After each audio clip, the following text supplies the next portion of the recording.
there are a high number of low-income families that are living on the margins, right? Paycheck to paycheck.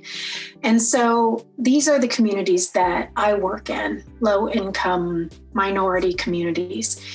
And from an equity resilience perspective, what you want to do is to create more resilience in these communities, to provide them with resources, skills, the ability for social mobility, economic mobility, so that if some shock to the system were to happen, that they can bounce back from these shocks to the system. I think about addressing the slow-moving disasters. And what I mean by that is poverty and inequality and racism. These things are chronic disasters that we have in our community, right? So I work on those issues so that if a fast-moving disaster were to come in, a fire, hurricane, that those communities can withstand it. The disaster folks have not been thinking about building communities and understanding what communities actually need and empowering them. They sort of come in from this command and control perspective, like,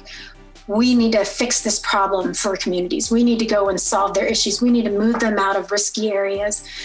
When you actually go and talk to many of these communities, and I've worked with them, places in North Carolina where they don't trust government. They don't want to move out of their communities. They have a long history and ties to the land.